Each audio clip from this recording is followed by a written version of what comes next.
بادشاہ کو پیشاب لگا، بیر کے درخت کے نیچے بیٹھا، بیر ٹوٹ کر کے گرا، تو پیلا بیر تھا، ٹس ٹس پکا ہوا تھا۔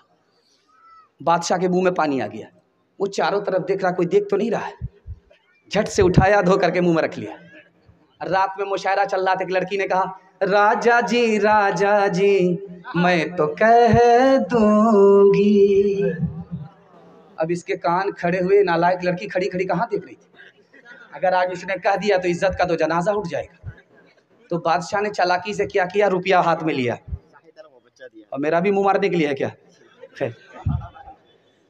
ہاتھ میں چپکے سے پیسہ لے کر کے بادشاہ قریب جاتا ہے، کہے گی کیسے، کہے گی کیسے، کہے گی کیسے، کہے گی کیسے، یہ انعام تو لے لے راجا جی میں تو کہہ دوں گی۔ ادھر سے داد مل رہی ہے، لڑکی اسی مصرے کو داغ رہی ہے، خزانہ خالی ہو رہا ہے۔ بادشاہ سوچ رہا کہ یہ لڑکی ہے کیا ہے، یہ تو 1500 میں ماننے والی نہیں ہے، پورا خزانہ خالی ہو جائے گا۔ لڑکی سمجھ رہی ہے کہ بادشاہ میرے مصرے سے بڑا خوش ہو رہا ہے، بار بار وہی مصرع پڑھ رہی ہے، تو کھسیا کر کے بادشاہ کہتا کیوں بار بار دھمکی دے رہی ہے، پورا خزانہ ہمارا خالی ہو رہا ہے، یہی نہ کہے گی میں بیٹھا تھا، بیت ٹوٹ کر کے گرا تھا، بڑا پیارا تھا، ٹس ٹس پکا ہوا تھا، دھو کر کے کھا لیا، کہہ دے۔ ایک مثال پر پیغام ختم کر رہا ہوں، جلدی سے نکل جائے گا، اور آپ کا جلسہ بالکل بیداری میں آ چکا ہے، جوان ہو چکا ہے۔ دل سے دعا دیتا ہوں اللہ آپ کے گھر میں جوان بیٹی ہے، غیب سے مناسب جوڑے کا انتظام فرمائے۔ کٹھل اور آم والا سنا دیجیے، ذرا دھیان سے سنیے گا، کٹھل اور آم والا۔ اچھا آ جائے گا، لاسٹ میں آ جائے گا، ذرا دھیان سے سنیے گا، جلدی سے نکل جائے گا، بہت دھیان سنیے گا۔ ایک کالی لڑکی آئی بادشاہ کے دربار میں، ایک گوری لڑکی آئی بادشاہ کے دربار، دونوں نے کہا کہ بادشاہ سلامت مجھ کو نوکری دے دو، آنگن باڑی کی نوکری دے دو۔ بادشاہ سوچا کہ دونوں کو بیوقوف بنانا چاہیے۔ بادشاہ نے کہا ایک ہی کوٹا ہے، 2 لڑکی کا دعویٰ ہے، کسی کو دیں گے اس کا دل رہے گا، کسی کو منع کر دیں گے اس کا دل ٹوٹ جائے گا۔ منطق سے نکلنا چاہتا تھا بادشاہ، لڑکی نے فلسفے سے پھنسا لیا۔ اب بادشاہ سلامت میں گوری ہوں، مجھ کو دے دو، میں کالی سے اچھی ہوں۔ کالی نے کہا بادشاہ سلامت میں سیرت والی ہوں، مجھ کو دے دو، میں گوری سے اچھی ہوں۔ تو بادشاہ نے کہا کہ جو لڑکی ثابت کر دے گی میں کالی ہوں گوری سے اچھی ہوں، گوری ہوں کالی سے اچھی ہوں، اس کو نوکری مل جائے گی۔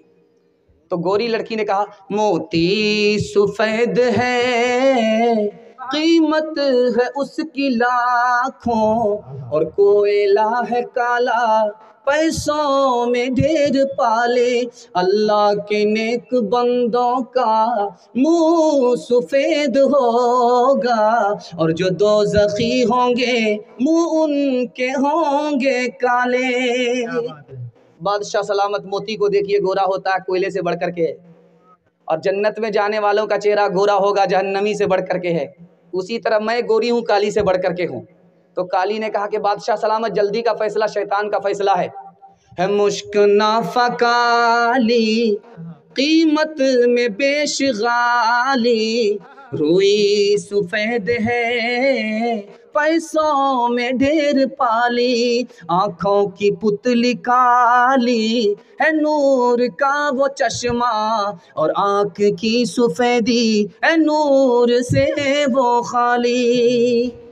بادشاہ سلامت روئی سے بڑھ کر کے کستوری ہے، اب کستوری کالی ہوتی ہے، اسی طرح میں گوری سے بڑھ کر کے ہوں، اور آنکھ میں جو پتلی ہے جس میں روشنی ہوتی ہے وہ کالی ہوتی ہے، گوری نہیں ہوتی ہے۔ جیسے پتلی افضل ہے اسی طرح میں افضل ہوں، مجھ کو نوکری دے دو۔ تو گوری نے سوچا اگر میں خاموش رہوں گی مقدمہ ہار جاؤں گی، اس نے کہا کاغذ سفید ہیں قرآن پاک والے، تو جھٹ سے کالی نے کہا اور ان پہ جو لکھے ہیں قرآن کے حرف کالے۔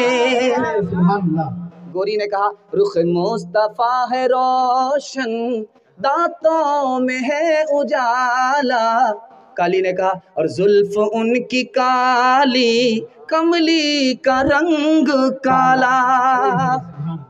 گوری نے سوچا کہ یہ تو برابر میرا پیچھا کر رہی ہے، جواب دے رہی ہے، اس کو ہرانا ہے کسی صورت سے۔ اس نے آخری مصرع کہا میلاد کا جو دن ہے روشن وہ بالیقین ہے، تو کالی نے کہا معراج کی جو شب ہے کالی ہے یا نہیں ہے۔ بادشاہ نے وزیر سے کہا کہ کیا ہو رہا ہے؟ کہا حضور پہلے تو رگڑا چل رہا تھا، اس کے بعد جھگڑا شروع ہوا، اب مشاعرہ چل رہا ہے، تو کیا کرنا چاہیے؟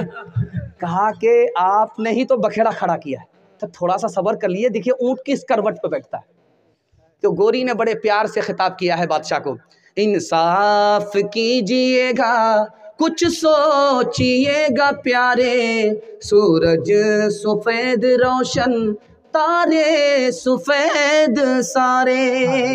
بادشاہ سلامت سر اٹھا کر کے آسمان کو دیکھیے، چاند بھی گورا ہے، سورج بھی گورا ہے، ستارے بھی گورے ہیں، اسی طرح میں گوری ہوں، مجھ کو فضیلت ہے۔ تو کالی نے کہا انصاف کیجئے گا، ہے آپ عقل والے، کالا غلاف کعبہ حضرت بلال کالے۔ اب بادشاہ سر پکڑ کر کے بیٹھ گیا، وزیر سے کہتا کیا کرنا چاہیے؟ کہا حضور جلدی سے دونوں کو نوکری دے دیجیے ورنہ قیامت کی صبح تک مشاہرہ جاری رہے گا۔ حسن صورت چند روزہ، حسن سیرت مستقل، اس سے خوش ہوتی ہے آنکھیں، اس سے خوش ہوتا ہے دل، تعلیم عورتوں کو بھی دینی ضرور ہے، دینی ضرور ہے، لڑکی جو بے پڑھی ہو تو وہ بے شعور ہے، بے شعور ہے، حسن معاشرت میں سراسر فطور ہے، اور اس میں والدین کا بے شک قصور ہے، بے شک قصور ہے۔ ابھی قاری صاحب نے ایک فرمائش کر دیا ہے، آپ لوگ سننے کے لیے تیار نہیں ہے؟ دونوں ہاتھ اٹھا دیجیے۔ خیر 3 منٹ کا نمونہ ہے، آپ بھی سوچیں گے کس مصیبت کے حوالے ہوئے، پیچھا چھوڑ ہی نہیں رہا ہے۔ خیر میں اب جان چھڑانے کے لیے جا رہا ہوں، بس آخری فرمائش ہے، 3 منٹ کا سنا رہا ہوں، ختم کر رہا ہوں۔ ایک فریاد آپ کے سامنے رکھنے کے لیے جا رہا ہوں۔ آج سے 5 سال پہلے، 10 سال پہلے لڑکا لڑکی کو لے کر کے بھاگتا تھا، لڑکا لڑکی کو لے کر کے بھاگتا تھا، چاہے مسلمان لڑکا لڑکی کو لے کر کے بھاگے، چاہے غیر مسلم لڑکا لڑکی کو لے کر کے بھاگے۔ لیکن اس سال کے اندر 2 سال سے 3 سال سے کچھ اور ہو رہا ہے، لڑکا لڑکی کو لے کر کے بھاگ نہیں رہا ہے، چاہے مسلمان لڑکا ہو چاہے غیر مسلم لڑکا ہو، اب لڑکی ہی لڑکے کو لے کر کے بھاگ رہی ہے۔ اور جانتے ہیں یہ ہنسنے کی بات نہیں، یہ رونے کی بات۔ آپ کو جو نقصان بتانے کے لیے جا رہا ہوں، جو فریاد آپ کے سامنے رکھنے کے لیے جا رہا ہوں، آپ کا کلیجہ منہ کو آ جائے۔ مسلمان لڑکی غیر مسلم لڑکے کو لے کر کے بھاگ رہی ہے۔ امارت شریعہ کی رپورٹ ہے 1 سال کے اندر، یہ 2022 کے اندر 3 لاکھ لڑکیاں مسلمان کی غیر مسلم لڑکے کو لے کر کے بھاگ گئی۔ اور خالد سیف اللہ رحمانی دامت برکاتہم لکھتے ہیں کیوں بھاگتی ہے؟ 3 وجہ سے۔ پہلی وجہ یہ ہے کہ شادی کو مسلمانوں نے اتنا مہنگا کر دیا ہے، اتنا مہنگا کر دیا کہ تجارت بنا دیا۔ جاہل سے جاہل انگوٹھا ٹیک، بغیر بلیٹ کے، بغیر تلک کے، بغیر جہیز کے نکاح کرتا ہی نہیں، چاہے جیب میں گاڑی چلانے کا پیٹرول ہو یا نہ ہو۔ اس کے نتیجے میں مسلمان غریب لڑکیاں غیر کے ساتھ بھاگ رہی، پہلی وجہ۔ دوسری وجہ، ماں باپ کو بیٹے سے زیادہ بیٹی کو نوکری کرانے کا اتنا نشہ ہے کہ آنکھ بند کر کے اپنی بیٹی کا اس اسکول میں داخلہ کر دیتا ہے جس میں لڑکے بھی پڑھتے ہیں۔ ارے اللہ کے بندے، نوکری ہی کرانی ہے تو اس اسکول میں داخلہ کراؤ جس میں لڑکی ہی صرف پڑھتی ہے، لیکن آنکھ بند کر کے اس اسکول میں داخلہ کرا دیا جس میں لڑکے بھی پڑھتے ہیں۔ اب عشق اور محبت کے چکر میں لڑکی بھاگ گئی۔ تیسری وجہ جو دکھانے کے لیے جا رہا ہوں، باپ نے بڑا بڑا اسکرین ٹچ موبائل بیٹی کو خرید کر کے دیا۔ اب وہ کس سے بات کر رہی ہے ماں باپ کو کوئی مطلب نہیں، کہاں جا رہی ہے کہاں سے آ رہی ہے ماں باپ کو کوئی مطلب نہیں، گھر میں بکری سونے، گھر میں بکری سواسی۔ لڑکی بھاگ گئی، جانتے کیا نقصان ہوا؟ 2 نقصان ہوا۔ عورت کی آبرو الگ گئی، اس کا ایمان الگ چلا گیا۔ ہاتھ جوڑ کر کے میں آپ سے کہتا ہوں، آپ اپنی شادی کو سنت کے مطابق کیجئے اور اس اسکول میں اپنی بیٹی کا داخلہ کرائیے جس میں صرف لڑکیاں پڑھتی ہیں، اور اپنی بیٹی کو اسکرین ٹچ موبائل مت دیجئے۔ میں گارنٹی لیتا ہوں آپ کی بیٹی کو اللہ فاطمہ اور عائشہ بنائے گا۔ ہاتھ اٹھا کر کے وعدہ کیجئے انشاءاللہ بیٹی کی ہر خواہش پوری کریں گے۔